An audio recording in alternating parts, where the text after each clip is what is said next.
আজকে ভাবছি showcase dressing টেবিলগুলো ময়লা হচ্ছে তো পরিষ্কার করব।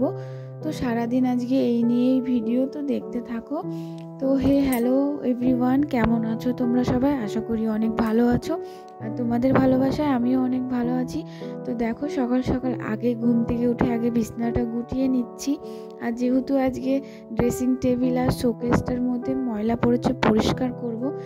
চলো, বলতে বলতে আমার বিছানাটা গোটানো হয়ে গেছে। এবার চলে যাব। আমার কতগুলো জামা কাপড় রয়েছে গামলার মধ্যে, আমি এখানেই রেখে দিই।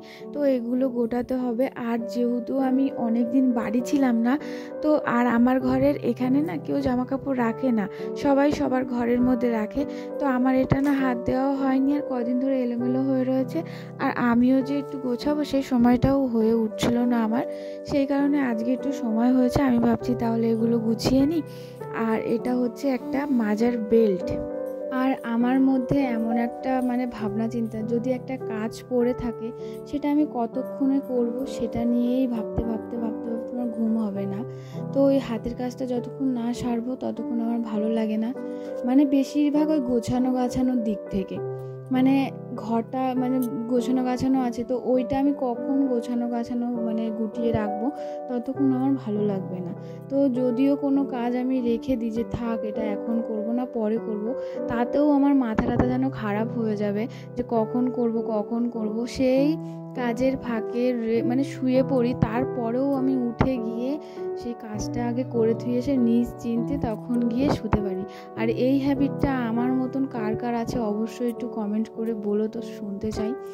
আর এই যে দেখো, এটা হচ্ছে আমার জামা কাপড় রাখার আলনাই বলতে পারো, কেননা আমি এটার মধ্যেই রেখে দিই। আর এটা যেহেতু আলনা না গামলা, তো আমার হাতের কাছেও থাকে, আমি পেয়ে যাই। আর আমাদের ঘরে যেহেতু আলনা নেই, তো সেই কারণে এটাই এখন কয়েকদিন ধরে চালাতে হবে। আর এদিক ওদিক কোথাও রাখি না, হাত বাড়ালে পাওয়া যায়, সেই কারণে এখানেই রেখে দিই। আর আলনা টালনা সবই নেব, আস্তে আস্তে সবই হবে। আর তোমাদের ভালোবাসা থাকলে তো আরও তাড়াতাড়ি হয়ে যাবে। তো এইভাবে আমাকে আশীর্বাদ করো যেন তাড়াতাড়ি সব কিছু করে নিতে পারি। আর দেখো, তারপর ওইদিকে জামা কাপড়গুলো গুটিয়ে আজ ড্রেসিং টেবিল মুছবো বলেছি প্রথমেই, তো সেই কারণে যা যা আছে সব নামিয়ে নিচ্ছি। আর প্রথম আমি একটু হাত দিয়ে দেখি যে প্রচণ্ড ময়লা পড়েছে। তারপর এই যে টিস্যুটা না খুঁজে পাচ্ছিলাম না। আগের দিন বললাম না শোকেস মুছেছি, খাট মুছেছি। তো খাটে মুছতে গিয়ে আমি না খাটের মধ্যে টিস্যুর প্যাকেটটা রেখে দিয়েছিলাম। তারপরে আর খাটের সব জাজিম টাজিম পাতার পর আমি ভাবছি আমার টিস্যুর প্যাকেটটা কোথায় গেল, আর জাজিমটার ওখানে উঁচুই বা হয়ে রয়েছে কেন। কালকে আমি ওটা খুঁজে পাচ্ছিলাম না, উঁচু কেন হয়ে রয়েছে সেটা খুঁজে পাচ্ছিলাম না, যে কী কারণে উঁচু হয়ে রয়েছে। আমি ভেবেছি হয়তো জাজিমটা ফুলে গেছে, সেই কারণে হতে পারে। তো আজকে আমি মুছতে যাব, তখন ভাবছি আমি টিস্যু দিয়ে মুছবো। তো টিস্যু খুঁজতে গিয়ে দেখি পাচ্ছি না। অনেক ভাবার পর আমি ভাবছি টিস্যুটা তো কালকে আমি ওখানেই লাস্ট ইউজ করেছি, আর ইউজই করিনি, তাহলে কি ওটা উঁচু ছিল, ওখানটাই কি রয়েছে? তো ওটা ভাবতে গিয়ে দেখি হ্যাঁ ওখানেই রয়েছে। আর যেহেতু আমার ভিজা টিস্যু, তো দেখি পুরো খাটের ওখানটায় পুরো ভিজে গেছে। আবার তোমার ওখানে একটা ব্যাংকের বই ছিল আমার শাশুড়ি আর শ্বশুরের জয়েন্ট, তো বইটার মধ্যেও না ভিজে গেছিলো, তাই খুব প্রবলেম হচ্ছিল। তারপর আর কি ওই বইটা তাড়াতাড়ি গিয়ে আমি একটু রোদে দিয়ে আসলাম। তো এখন দেখি রোদটা অল্প উঠেছিল, কিন্তু তাও আমি বাইরে দিয়ে আসলাম। হাওয়া টাওয়া পড়লেও তো শুকিয়ে যাবে, সেই কারণে সব কাজ ফেলে ওটাই আগে করে থুয়ে এসেছি।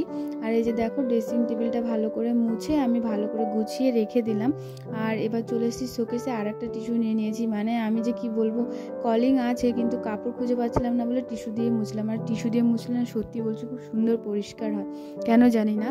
তো ভালো করে শোকেসটাও মুছে নিচ্ছিলাম। শোকেসে অত ধুলো পড়েনি, কিন্তু কাজগুলোর মধ্যে ধুলো পড়েছিল, আর সেই কারণে শোকেসের ওই সাদা অংশগুলোর মধ্যে অত ধুলো পড়েনি, হালকা পাতলা ধুলো পড়েছিল। তাও মুছে দিচ্ছি, কেননা জিনিসপত্র যত যত্ন করে রাখবে ততই ভালো থাকে। আমার ক্ষেত্রে মনে হয় সেটা 2 বছরের জায়গায় 5 বছর গ্যারান্টি থাকে, আর একটু ভালোভাবে টেকার। আর ওই দোকানে গিয়ে বলে যে গ্যারান্টি আছে, তো ওই গ্যারান্টিটা আমার ক্ষেত্রে মনে হয় নিজের কাছেই, ওটা যত যত্ন করে রাখবে তত অবশ্যই ভালো থাকবে। তো তুমি নিয়ে এসে ফেলে রেখে দেবা, তারপরে যত্নের আশায় থাকবা, টিকসইয়ের আশায় থাকবা, সেটা তো সম্ভব না। তারপর দেখো, এদিকে আমি ভালো করে শোকেসটা ভালো করে গুছিয়ে নিয়ে এই যে চলে এসেছি ঘরটা ঝাড় দিতে। আর আজকে তো তোমাদের বলেছি আজকে বাড়িতে কোনো রান্না বান্না নেই, আজকে মানে নিমন্ত্রণ বাড়ি আছে, তো ওখানে খেতে যাবো। দু জায়গায় নিমন্ত্রণ আছে, একটা সকালে একটা দুপুরে। তো সকাল থেকে আজকে কোনো রান্না বান্না নেই, আর রাতে কটা গরম গরম ভাত রান্না হলে হবে।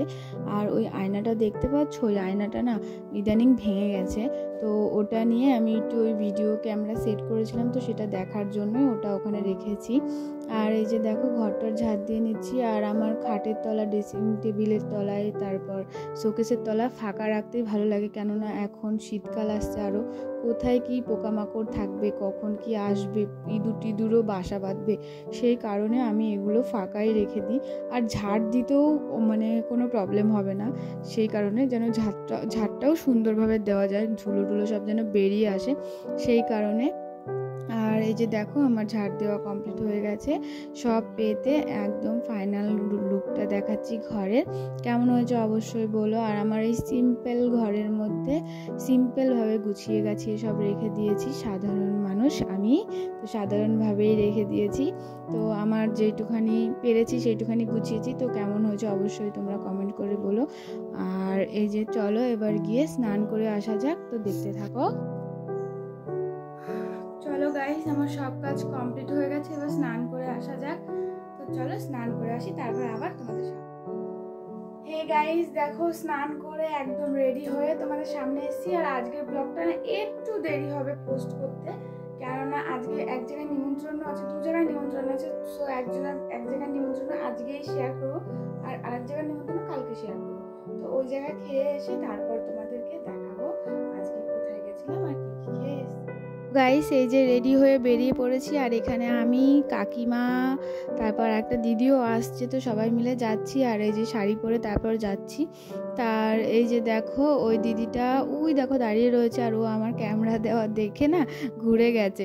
তো এই যে আমরা পৌঁছে গেছি, আর এখানে বস্তা টস্তা সব পেতে দিচ্ছে, নিচে বসবো যেহেতু। আর এটা হচ্ছে বালক সেবা, তো সেই কারণেই নিমন্ত্রণ করেছে, আর এটা খেতে এসেছি। আর এই যে দেখো অনেক বাচ্চারাও এসেছে।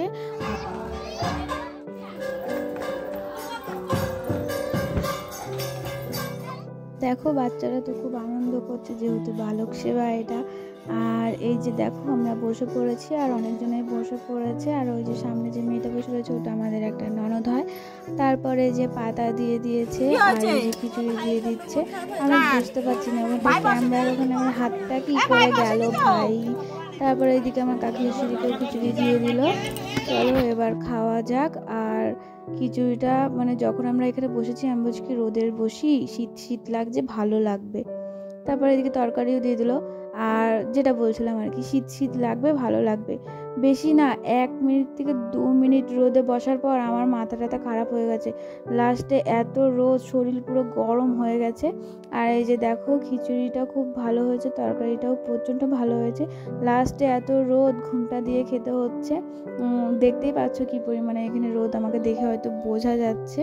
তারপরে এই যে দেখো খেয়ে নিচ্ছিলাম, খেতে খেতে আমি একটা আলু চেয়েছিলাম, আর ওই আলু দেওয়ার চক্করে আমাকে কতগুলো আলুর বদলে খিচুড়ি দিয়ে গেছে, মানে আলুর সাথে সাথে খিচুড়ি দিয়ে গেছে। লাস্ট পর্যন্ত আমি আর এটা খেতে পারলাম না।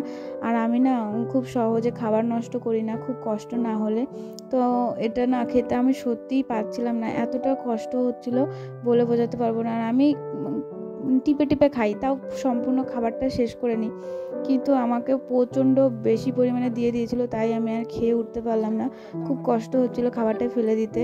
যাই হোক, তারপর ওইদিকে কাকি ওরাও সবাই মিলে খেয়ে দিয়ে একটু হাতেই চলে এসেছি, ভাবছি অন্য কোথাও গিয়ে হাতটা ধোবো।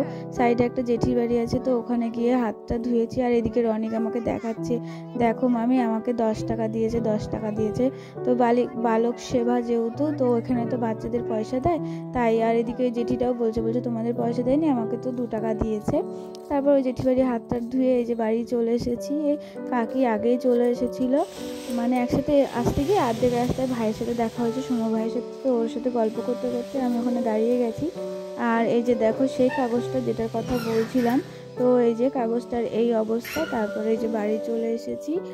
আর ভিডিওটা আজকে বেশি লং করব না, এইটুকুই। কেমন হয়েছে অবশ্যই বলো, ভালো লাগলে একটা লাইক, কমেন্ট, সাবস্ক্রাইব করে আমার পাশে থেকো। আর এই শীতের মধ্যে সবাই ভালো থেকো, নিজের খেয়াল রেখো। Tata, by.